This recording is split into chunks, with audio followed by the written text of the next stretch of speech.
Hey guys, my name is John and welcome to the Lather Hog channel. Today I'll be doing a shave with Ariana Evans Face Spackle.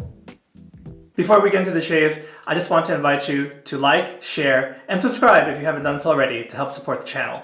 Alright, so before we get into it, let me share with you what else I'll be using today. First up for my brush, I have this new addition to my den, and that is Decoration Grooming. This is called this pour rather, and it has the B9A knot, for those of you who are familiar with Decoration Grooming's knot labeling system. I've used this a few times, love it so far. Like other knots before, it's got great density, softness. It's been soaking for a bit and not really too much gel, but I'm not looking for gel in every single of my knots. So if it's there, great. If not, I'm not gonna hold out against the knot. For the razor today, I'm busting out the Gillette Red Tip. I haven't used this one in a while, and I have about 3 days of beard growth, so I thought it'd be a good match. And while there's a matching splash for Face Spackle, I did think that Forbidden Fruit from Ariana Evans will also do just fine as far as pairing. Okay, so before I get to lathering, let me just show you the tub. Now the funny thing is this is billed as a shave cream, a unique shave cream, but you know, it's just, to me, it's just a very soft soap croap kind of thing. Very easy to indent. You could easily scoop this out if you wanted to, but I guess, yeah, so the consistency is similar to some other of the artisan soaps on the market. Not so much a cream, and I've been loading directly on it in my test shaves this week.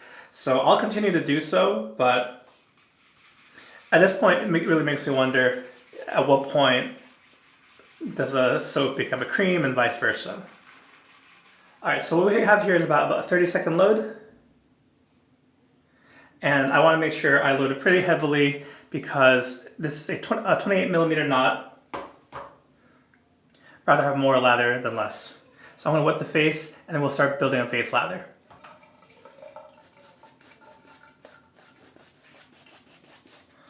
So right away you can see this is going on pasty. And in my initial tests, it did take a little bit to figure out the proper hydration point for this one.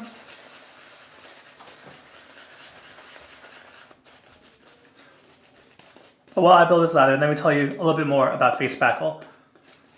So it is billed as a unique shaving cream.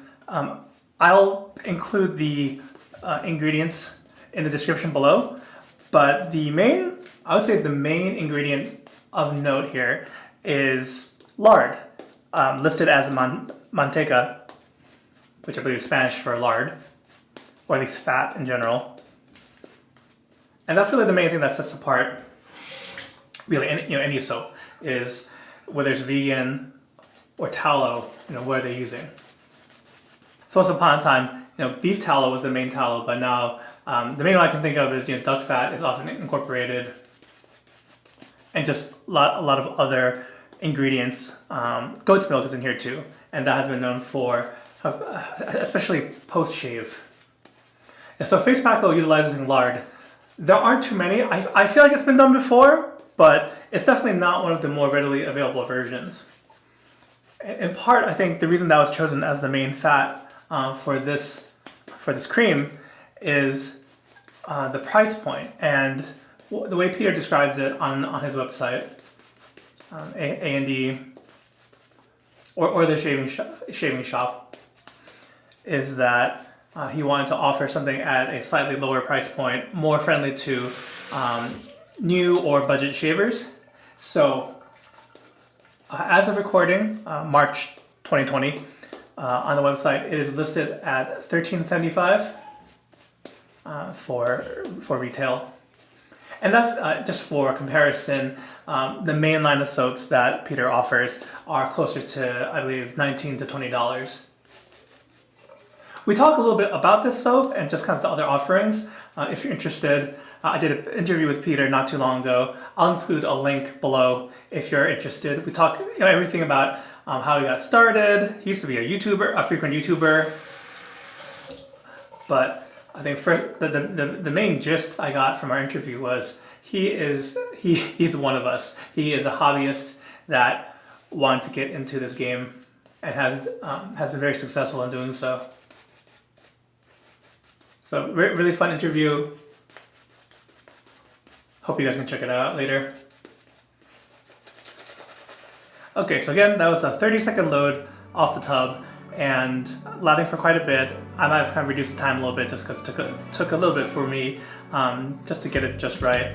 But I'm working with 3 days of beard growth, and again, let's go in with the red tip.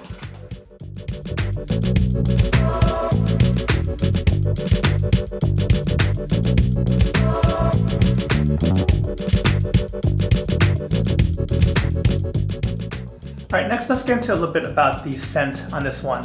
So face Spackle is offered in 2 scents. Two options. One is unscented, and then the one I'm using today is called Barbershop. And let me start off by saying that this is not a traditional barbershop. In fact, kind of right off the top, what I get is a sweet tobacco note, which is one of my favorites as far as different scents and shaving go. And I know for Peter, that's one of his favorites as well. In fact, a lot of the popular soaps that he carries, you'll see, hasn't. I feel like a few of his favorite notes appear quite often. So sandalwood being another of them, oud. So definitely, this doesn't smell like your traditional barbershop that you might have used in others. That tobacco, I don't know, maybe because I like it, it's just the most easily detectable. And what's lying underneath that is just a very clean scent. But in that clean scent, I can't really discern any specific note. That being said, I'll be sure to include the scent notes also in the description below if you're curious.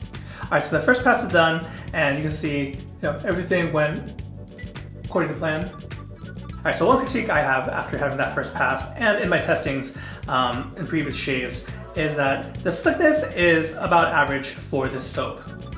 So what that just means is I get just a little bit of drag on different razors I've tried. While there may have been other reviews out on YouTube, I've tried to avoid them or block them from memory just so that I can give you an unbiased opinion here. The other thing here too is I think it is easy to overhydrate this lather. I just added a little bit of water here right now. I think I'm gonna have to rework this. It's a little too light and bubbly. I think I do want to pick up a little bit more lather, or at least squeeze some lather out of the knot.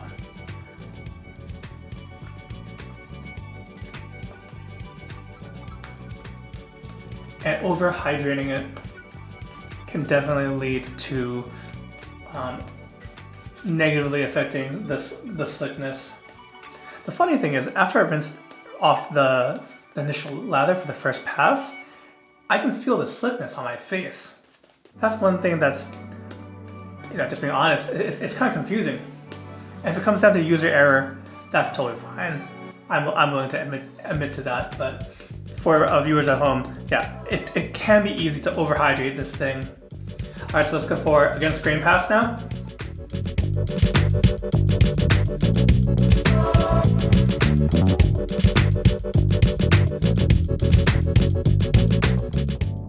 In general, I think I'm all for more options as far as getting new wet shavers in.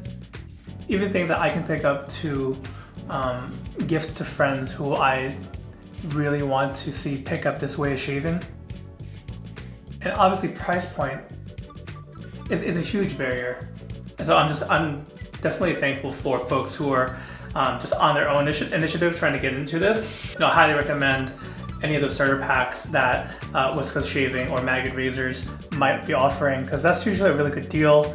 It's more than adequate to get you started. And oftentimes there's flexibility too, in that there are starter kits at different price points.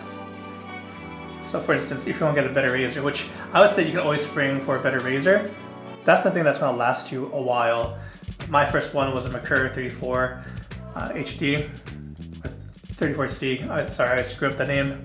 And that thing, I spent about 2 to 3 years on that thing before ever trying another safety razor. Interesting thing about my 34C is that I actually passed it along to a neighbor slash friend who got into wood shaving. He had borrowed it, really enjoyed it. I hadn't been reaching for it in a long time.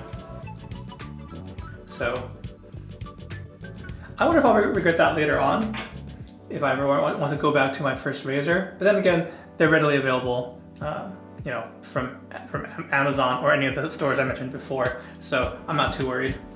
All right, so against the grain passed, also no problems. I was worried about the lather being too bubbly, maybe too thin, but it did just fine. I'm gonna need to do a little bit cleanup here in some of my regular spots, like right here where I'm pointing, under the neck.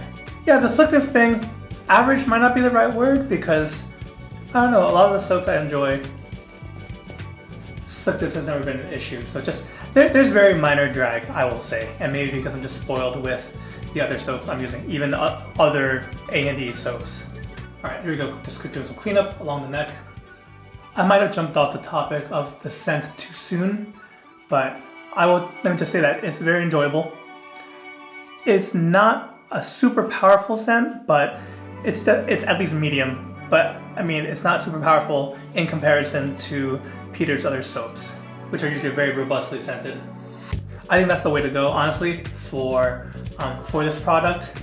With new shavers, you never know if they want something really in your face or they almost want to go something unscented. So kind of going somewhere in the middle is a little bit more safe. But honestly, if this is the only scent in the near future that face spackle is going to be offered in, this is a good scent to have it. All right, so all done with the touch-up pass. Very nice. Post-shave on this soap too is, I would say a tad above average. I think this leaves your face feeling nice, not overly dried out. I don't know about going all the way to say like you don't need a post-shave product. In general, I always use a post-shave product anyway, whether that be splash, toner, balm, all of the above. And with that being said, as I mentioned in the beginning, we're going to finish it with forbidden fruit. In addition to tobacco, I think there's some oud in here. This has a really nice apple note. It's just what I feel like going for today.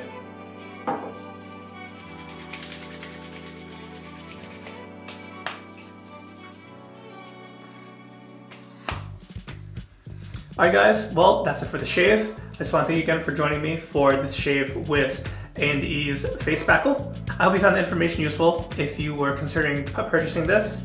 If you have used this, I would love to hear from you in the comments below. What's your experience been using this product? If you've been interested in this one, let me know what you've heard about it that has piqued your interest and made you want to add it to your den. I appreciate your time, guys. I hope you are staying positive, staying safe during this time with COVID-19. A lot of people are sheltered in place, are stuck at home.